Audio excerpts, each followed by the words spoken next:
신앙인의 두 모습을 할례 받은 사람들과 십자가를 자랑하는 사람들과 그렇게 두 부류로 사도 바울이 분류를 해놓은 것은 참 재밌는 그런 분류인 것 같습니다. 이를테면 할례라는 것은 눈에 보이는 어떤 모습입니다. 그래서 우리 하나님을 믿는 사람들이 그렇게 눈에 보이는 그런 세계에 치중을 하는 그런 유대인들을 향해서 할례를 받는 사람들인데 그 목적은 육체로 자랑을 하려는 것뿐이다. 이렇게 못을 바꾸는 거기에 대응해서 진실한 그리스도인은 무엇인가에 대한 명제를 오늘 저희들에게 사도 바울이 말씀하고 계신데 그게 바로 자랑할 것은 우리 주 예수 그리스도의 십자가 외에 결코 자랑할 것이 없다.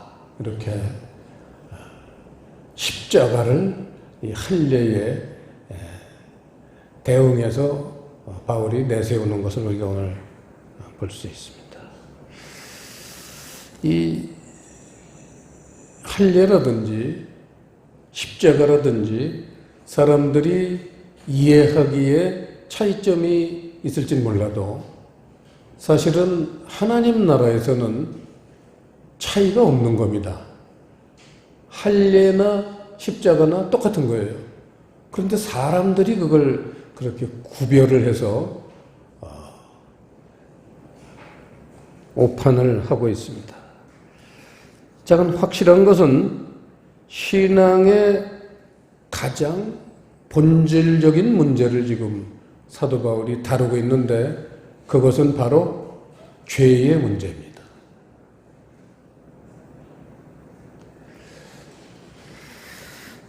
그래서 이 그리스도인들에게는 십자가의 도가 가장 우선적으로 깨우쳐야 할 그러한 덕목입니다. 그래서 오늘은 바울이 유일하게 자랑할 것이 십자가라고 한 바로 그 십자가의 의미가 무엇인지를 십자가의 도를 말씀들을 통해서 선지자들이나 또 제자들의 십자가에 관련된 말씀들을 통해서 저희들이 좀 더 십자가를 가까이 접근할 수 있기를 원합니다. 히브리서 9장 22절은 우리 신앙인들이 다 암송을 하는 말씀입니다. 피 흘림이 없은즉 사함이 없느니라. 교회 출석하면 새신제반에서 가장 먼저 배우는 게 바로 이 히브리서 9장 22절 피 흘림이 없은즉 사함이 없느니라. 대속의 은총. 아무리 찬양을 해도 부족한 것밖에 없는 주님의 대속의 은총. 피 흘림이 있으셨기 때문에 우리들의 근본적인 죄의 문제가 해결할 수 있는 길이 열렸다는 겁니다. 근데 이제 우리가 그 교회에서 이런 주님의 대속의 은총은 아주 모두들 다 알 수 있을 만큼 교육이 철저합니다. 그런데 그 다음 한 걸음 더 나가는 데 있어서 거기에 취약점이 있어서 그만 교회들이 그 관문을 돌파하기가 쉽지 않고 우리 그리스도인들이 신앙이 성숙하지 못하는 그 걸림돌이 바로 거기에 있습니다. 자, 주님이 십자가를 지셔서 우리의 죄를 사하실 수 있는 그런 근거를 마련해 놓으신 다음에 한 단계 그 다음에 우리 그리스도인들이 십자가에 대해서 생각해야 될 것이 바로 갈라디아서 2장 20절입니다. 제 친구들 중에 고등학교 동창 중에 저보다 먼저 아주 교회를 다니고 예수님을 잘 믿는 친구가 둘이 있었는데 한 친구는 지금은 이제 잠을 못 이루는 그 미국의 도시에서 이제 살고 있는 장로님이고 또 한 분은 이태리에서 이태리의 그 성악을 공부하러 온 한국 그 유망한 성악가들을 지휘해서 전 세계를 돌면서 그 성악가 성가대를 그렇게 운영을 하셨던 장로님이 계십니다. 지금은 그분도 한국에 돌아가신데 그 두 사람이 이제 만나서 서로 신앙 안에서 처음 만났을 때 대화를 했던 그 대화를 저한테 한 친구가 나중에 저는 아주 늦게 믿었기 때문에 그때 그 신선한 그런 충격으로 받아들였는데 그게 뭐냐면 그 이태리에서 이제 그 사업을 하던 친구가 그 한 친구에게 그 갈라디아서 2장 20절을 암송해봐라 그러더래요. 이 친구는 교회는 다니고 성가대도 이제 섰지만 갈라디아서 2장 20절을 잘 몰랐을 때 그때가 그래서 모르겠다 그랬더니 그리스도인이 갈라디아서 2장 20절을 모르면 그게 그리스도인인가? 이런 질책을 받았다는 거예요. 그 얼굴이 뻘개가지고 창피해가지고 집에 와서 제일 먼저 성경책을 뒤져서 그게 뭔가를 봤다는 거예요. 소위 그리스도인의 정체성. 갈라디아서 2장 20절도 모르면서 어떻게 그리스도인이라 하는가? 그 질문이 저도 그때 이제 저는 그때 막 신앙생활을 했을 때인데 저도 몰랐어요. 나중에 읽어보니까 읽어보긴 한 건데 그게 갈라디아서 2장 20절인 건 몰랐었습니다. 한번 찾아보겠습니다. 시작. 내가 그리스도와 함께 십자가에 못 박혔나니 그런즉 이제는 내가 산 것이 아니요 오직 내 안에 그리스도께서 사신 것이라. 이제 내가 육체 가운데 사는 것은 나를 사랑하사 나를 위하여 자기 몸을 버리신 하나님의 아들을 믿는 믿음 안에서 사는 것이라. 우리 그리스도인들이 십자가를 볼 때에 두 가지 단계가 있다는 거죠. 첫 단계가 주님이 십자가 대속의 은총으로 우리의 구원을 열어주셨다는 그러한 첫째 교훈이 있는가 하면 오늘 갈라디아서 2장 말씀을 통해서 그 다음에 또 우리가 알아야 될 것이 무엇인지를 일깨워 주고 계신데 그것은 주님이 죄사함의 근거를 마련해 주셨으면 이제는 내가 그 십자가를 질 때에 실제로 죄의 청산의 문제가 해결된다는 것입니다. 이것을 베드로전서 2장 24절에서 베드로가 상당히 깊이 있게 말씀을 하고 있습니다. 한번 찾아보겠습니다. 베드로전서 2장 24절 시작. 친히 나무에 달려 그 몸으로 우리 죄를 담당하셨으니 이는 우리로 죄에 대하여 죽고 의에 대하여 살게 하려 하심이라. 저가 채찍에 맞음으로 너희는 나음을 얻었나니. 여기서 주님의 십자가에서 한 걸음 더 나가서 주님이 친히 나무에 달려서 우리의 죄를 담당하셨으면 그 다음 단계가 우리로 죄에 대하여 죽고 십자가에서 죽어야 된다 그 얘기입니다. 이제는 우리가 죄를 청산해야 될, 주님은 우리의 죄의 용서의 길을 열어놓으신 거지 내가 짓던 죄를 그냥 없어진 건 아니에요. 용서하실 수 있는 근거를 마련해 놓으신 거지 그 죄는 실제로는 언제 없어집니까? 내 안에서 죄가 없어질 때 그게 적용되는 거예요. 현실이 드러납니다. 그런데 사람들이 대속의 은총에만 그만 매달려가지고 이 죄의 청산의 문제를 해결 못했어요. 그래서 지구상에 있는 기독교 교회들이 하나님에게 외면을 받기 시작하고 미움을 받기 시작해서 코로나 사태가 오면서 종말이 지금 눈앞에 왔습니다. 가장 기독교의 본질적인 죄의 청산의 문제, 이게 아직도 해결되지 않은 거예요. 주님은 다 해놓으셨어요.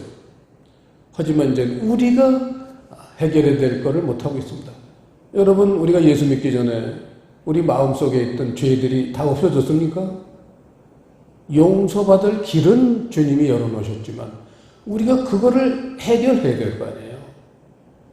죄의 문제를 해결하지 않고 어떻게 죄가 없어집니까?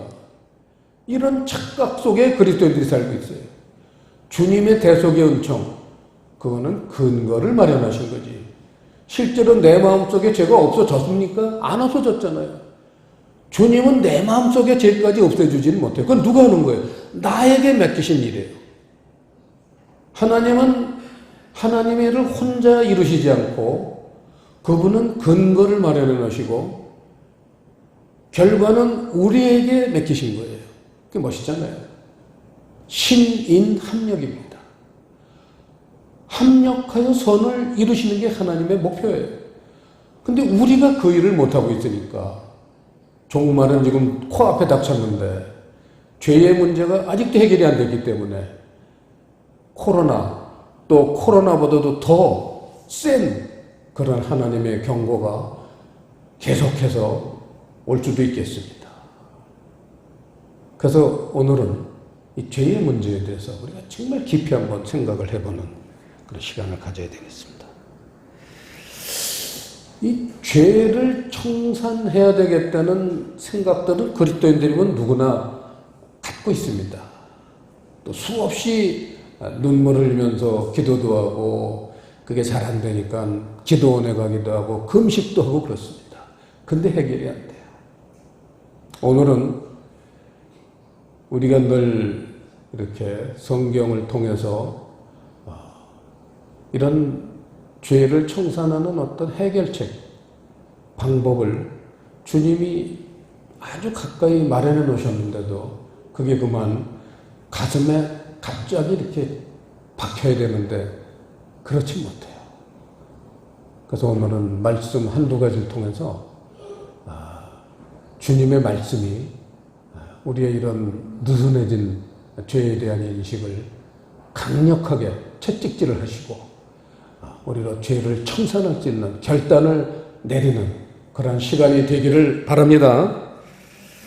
예레미야가 이 방법을 한 가지 제시하고 있습니다. 예레미야 4장. 예레미야서 4장 3절을 보시면요. 나 여호와가 유다와 예루살렘 사람에게 이같이 이르노라. 유다와 예루살렘 사람이라는 것은 오늘날로 말하면 진실한 그리스도인들, 이스라엘 사람 그러면은 그건 좀 형식적이고 그렇게 겉껍데기적인 그리스도인들을 이스라엘 사람이라고 부르고 유다와 예루살렘 사람이라는 것은 여기 성전이 있는 곳이니까요. 이스라엘엔 성전이 없어요. 그 마음의 성전이 없는 사람들이 이스라엘이고 유다와 예루살렘에게 하나님이 말씀하시길 너희 묵은 땅을 갈고 가시덤불 속에 파종하지 말라. 이게 죄를 청산하는 첫 번째 예레미야의 충고입니다. 묵은 땅을 가르라.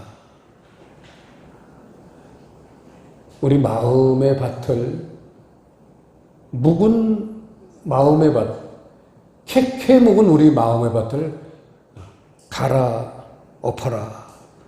그리고는 가시덤불 속에 파종하지 말라 그랬는데, 파종하는 건 우리가 잘 알지만 하나님의 씨를 뿌리는 겁니다. 말씀을 뿌리는 거예요. 우리 마음에 말씀을 뿌리는 게 이 죄를 청산하는 방법인데, 가시덤불 상태의 마음에서는 씨를 뿌려봤자다. 그래서 가시덤불이 뭘까요? 이거는 우리가 잘 아는 마태복음 13장 씨 뿌리는 비유에서 설명을 해놓고 계십니다. 예수님이. 마태복음 13장 22절 찾아보시겠습니다. 가시덤불이 뭐냐? 죄를 청산하지 못하는 장애물이 되는 가시덤불이라는 건 뭘까? 21페이지 마태복음 13장 22절 시작. 가시떨기에 뿌리웠다는 것은 말씀을 들으나 세상의 염려와 재리의 유혹에 말씀이 막혀 결실치 못하는 자요. 이거를 예레미야서는 그냥 간단하게 가시덤불에 파종하지 말라 이렇게 얘기를 했지만, 이걸 예수님이 지금 풀어주시는 겁니다. 세상이라는 것 참 매력이 많아요. 유혹이 많은 것이 세상입니다. 이 세상에서 뭘 좀 잘 되려고 걱정이 많아요. 세상의 염려와 재리의 유혹. 이런 게 우리 마음속에 남아있기 때문에 그게 그만 유혹이 돼서 걸림돌 작용을 한다. 그래가지고 그 말씀이 결실치 못하게 한다. 그렇게 말씀을 하시고, 그게 첫 번째 방법이고, 두 번째, 예레미야의 두 번째 얘기는 4절에 있습니다. 4절 다 같이 시작. 유다인과 예루살렘 거민들아, 너희는 스스로 할례를 행하여 너희 마음가죽을 베고 나 여호와께 속하라. 그렇지 아니하면 너희 행악을 인하여 나의 분노가 불같이 발하여 사르리니 그것을 끌 자가 없으리라. 이겁니다. 여기서도 할례 얘기가 나와요. 아까 사도 바울은 할례 받는 유대인들을 공격을 했지만, 이 예레미야가 말하는 할례라는 거는 마음가죽을 베는 게 할례다. 유대인들은 그냥 양피를 뱄어요. 눈에 보이는 양피를 뱉는 걸 할례라고 했는데, 그거를 바울은 쓸데없는 거다 이거예요. 할례나 무할례나 똑같다고 그랬어요. 그거는 인간들이 형식적으로 하기 때문에 그렇다. 하나님이 할례를 행하라는 것은 바로 눈에 보이지 않는 영적인 할례를 행하라고 하신 건데, 사람들은 그만 영의 눈이 어두우니까 육체의 할례만 행하고 있다 이거죠. 마음가죽을 베라. 이게 죄를 청산하는, 왜냐하면 그 마음가죽이라는데 죄의 본성들이 다 들어있잖아요. 예수를 믿기 전부터 가지고 있는 죄의 본성들, 예수를 믿고 나서도 약간은 정리를 했을지 몰라도 거의 다 그대로 그 못된 것들 다 갖고 있잖아요. 그거 청산이 됩니까? 안 되거든요. 그거는 그게 이렇게 들어있는 그 마음 가죽을 잘라낼 때 해결이 된다는 거예요. 이게 예레미야의 해결책입니다. 죄의 청산의 해결책. 마음 가죽을 잘라내야 된다. 이거를 사도 바울은 로마서 2장에서 뭐라고 표현했느냐 한번 보시죠. 로마서 2장.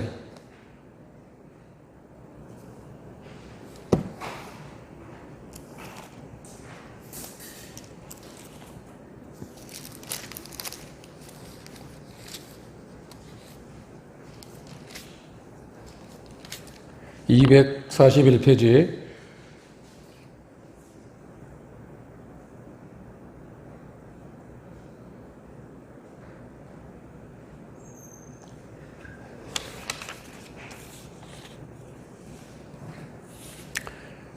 (28절에) 보시면요, 대저 표면적 유대인이 유대인이 아니요 표면적 육신의 할례가 아니라, 29절 다 같이 시작. 오직 이면적 유대인이 유대인이며 할례는 마음에 할지니 신령에 있고 의문에 있지 아니한 것이라. 그 칭찬이 사람에게서가 아니요 다만 하나님에게서니라. 그 할례가 두 가지가 있는데, 표면적 할례가 있고 이면적 할례가 있는데, 표면적 할례만 하는 유대인은 유대인이 아니다. 그러면서 이면적 할례를 하는 사람이 유대인, 그리스도인, 진정한 그리스도인이다 해서 이면적이라는 단어가 크립토스라는 단어예요. 크립토스.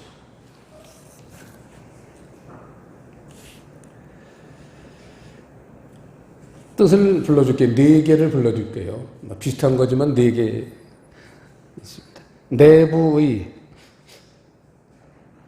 비밀의, 내면적, 숨겨진, 이런 네 가지 뜻이 있는데, 내면적, 이게 가장 오늘 이 말씀엔 좀 적합할 것 같아요. 내면적.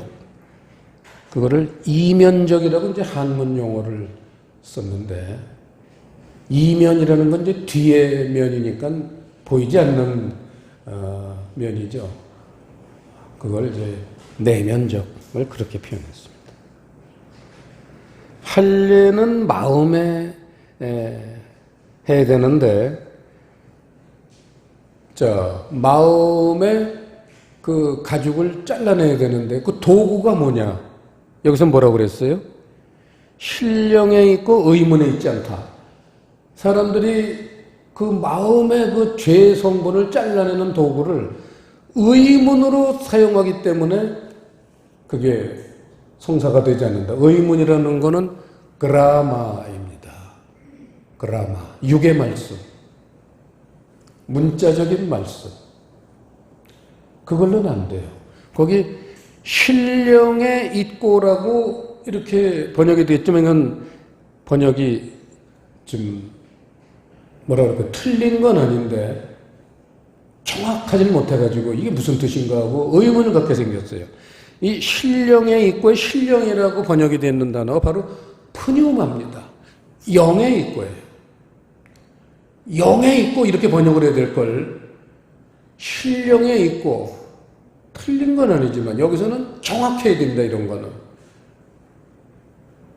이게 지금 아주 중요한 죄의 문제를 청산하는 그런 해결책을 얘기하기 때문에 비슷해서는 안 돼요. 그래서 의문이라는 건 우리가 잘 알지만 육의 말씀이니까, 그러면 영에 있고, 영이라는 건 영의 말씀이에요. 영의 말씀으로 우리 마음을 후벼 파서 그 죄의 성분을 잘라내야지만 죄가 청산되는 겁니다. 그래야지 죄가 없는 거예요. 여러분, 예수님이 우리 죄를 대속하셨다고 죄가 없습니까? 있잖아요. 늘 죄에 대한 마음이 있고 그게 늘 우리를 유혹하니까 시시각각으로 다윗이 고백했듯이 머리털보다도 많은 죄를 우리는 범하고 사는 겁니다. 그게 바로 죄의 청산을 못해서예요. 이것 때문에 지금 종말에 주님 앞에 바로 서지 못할 사람이 많습니다. 자, 이제 말씀을 좀 더 결론으로 가기 위해서 한 가지 말씀을 보겠습니다. 히브리서 9장 보시겠습니다. 히브리서 9장 27절에 보시면요, 한 번 죽는 것은 사람에게 정하신 것이요 그 후에는 심판이 있으리니 28절 시작 이와 같이 그리스도도 많은 사람의 죄를 담당하시려고 단번에 들이신 바 되셨고 구원에 이르게 하기 위하여 죄와 상관없이 자기를 바라는 자들에게 두 번째 나타나시리라. 바로 이거죠. 이제 주님의 재림이 눈앞에 있는 시대에 우리는 살고 있습니다. 종말이 시작하는 그러한 단계에 저희가 살고 있습니다.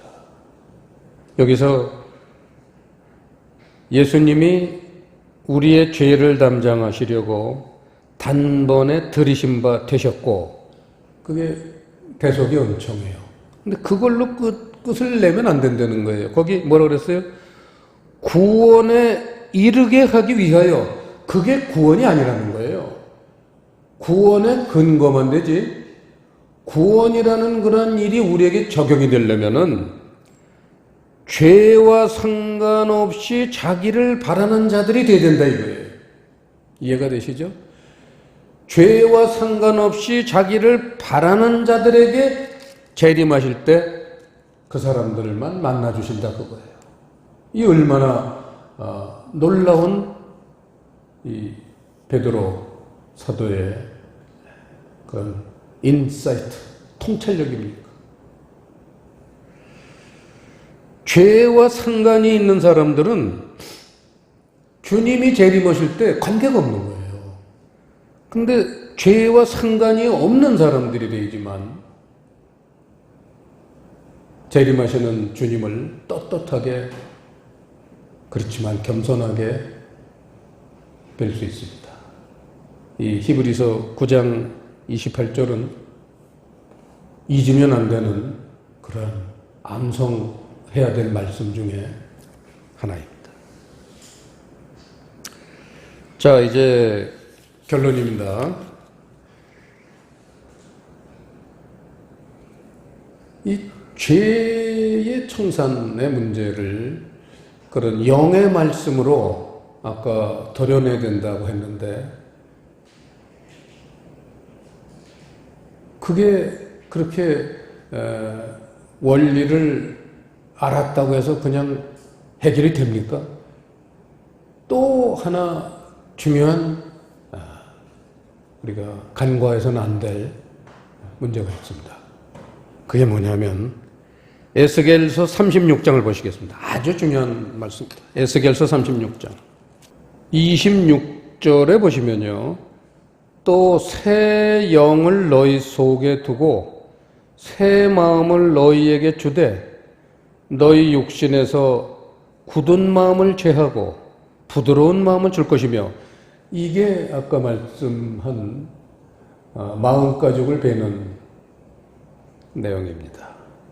그게 새 영이라는 건 영의 말씀입니다. 이게 지금 이스라엘 백성들이 범죄를 행해서 바벨론에 70년간 포로를 잡혀간 이스라엘 백성들에게 이제 고토로 돌아가는 시온 땅으로 돌아가는 그러한 그 절차를 하나님이 말씀을 하고 계신데 첫째가 그 25절에 보면 맑은 물로 너희에게 뿌려서 너희로 정결케 하되 해서 그런 길이요 진리요 생명의 말씀 중에 가장 하나님 나라 말씀의 기본이 되는 로고스, 길, 율법의 말씀으로 우리를 정결하게 하고 그 다음에 26절이 영의 말씀으로 우리 속에 두어서 굳은 마음을 제하고 이게 이제 아까 마음가죽을 베는 얘기예요. 그리고는 그다음 마지막 단계가 하나가 있습니다. 이게 이제 기독교의 꽃이에요. 우리 신앙생활에 가장 중요한 겁니다. 그게 뭐냐? 27절이에요. 시작. 또 내 신을 너희 속에 두어 너희로 내 율례를 행하게 하리니 너희가 내 규례를 지켜 행할지라. 성령님입니다.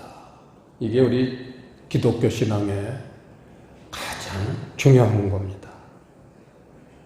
저는 여의도 순복음교회가 꽃을 피우던 시절에 신앙을 거기서 시작을 했고 거기서 신앙의 잔뼈가 굵어졌습니다.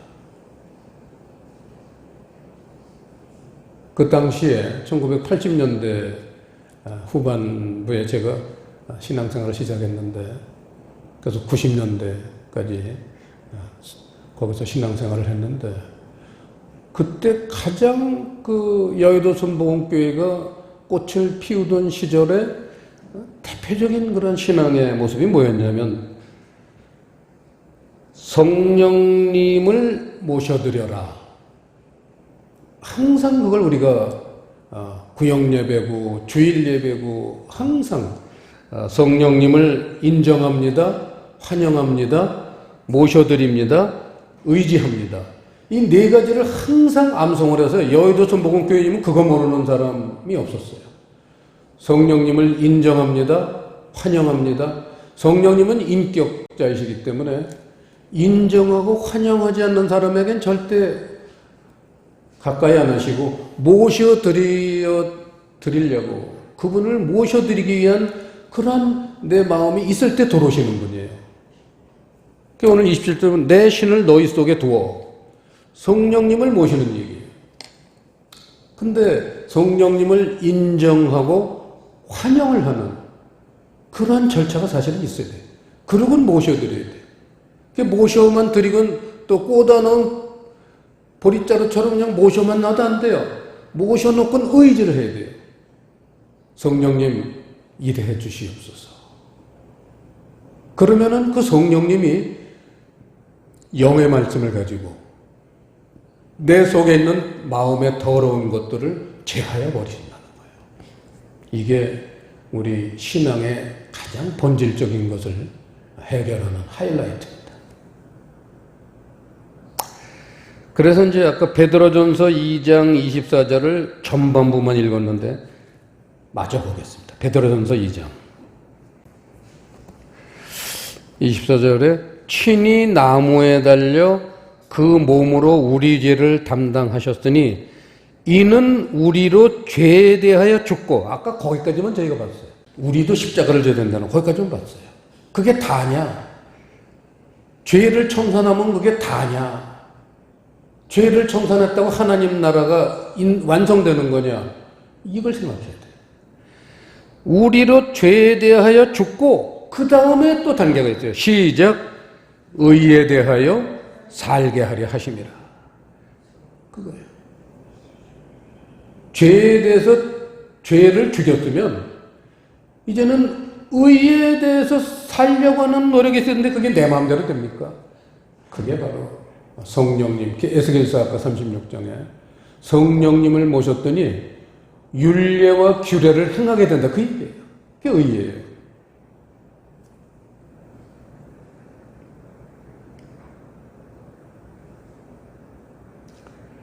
율례와 규례를 아까 에스겔서 36장 27절에서 율례와 규례를 지켜 행할 수 있다고 그랬어요. 성령님을 모시면은 성령님이 너희 안에 거하시면 율례와 규례를 행할 수 있다.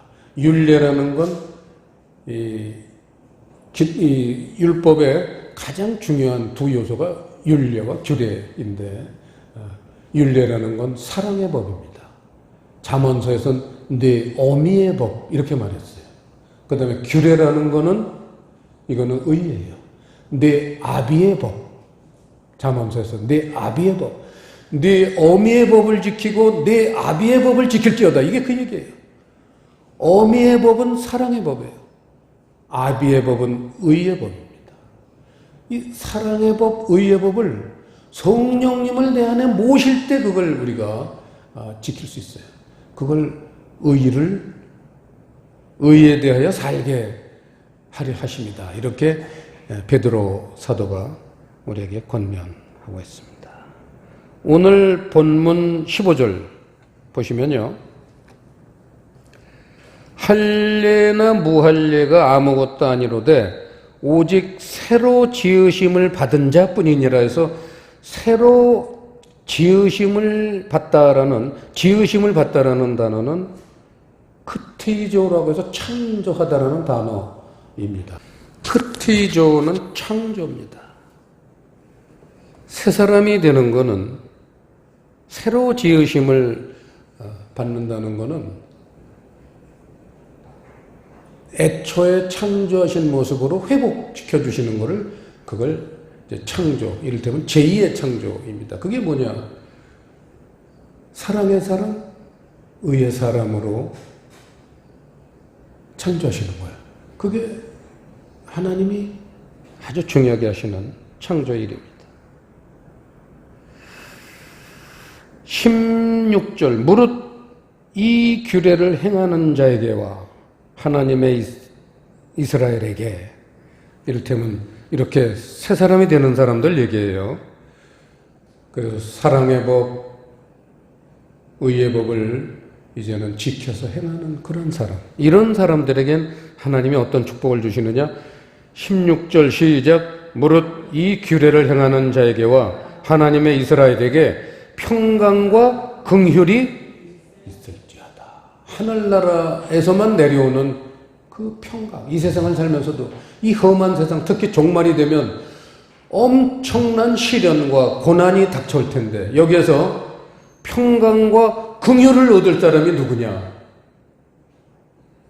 하나님의 영의 말씀으로 내 죄의 마음가짐을 도려내고 성령님을 모셔드려서 의의 법, 사랑의 법을 지키고 행하는 사람, 이런 사람에게는 하나님이 재림하셔서 만나주실 그때까지 편안하게 해주시고 긍휼이 넘치게 해주시고 견디게 해주신다는 약속입니다. 기도하시겠습니다. 아버지 하나님, 오늘 갈라디아서 6장 말씀을 통해서 우리가 종말을 어떻게 대비해야 될지, 십자가의 참 의미가 무엇인지를 깊이 묵상하게 해주셨더니 이 말씀이 우리의 영의 양식이 될 수 있도록 인도해 주시옵소서. 감사를 드리오며 예수님 이름으로 기도드리옵나이다.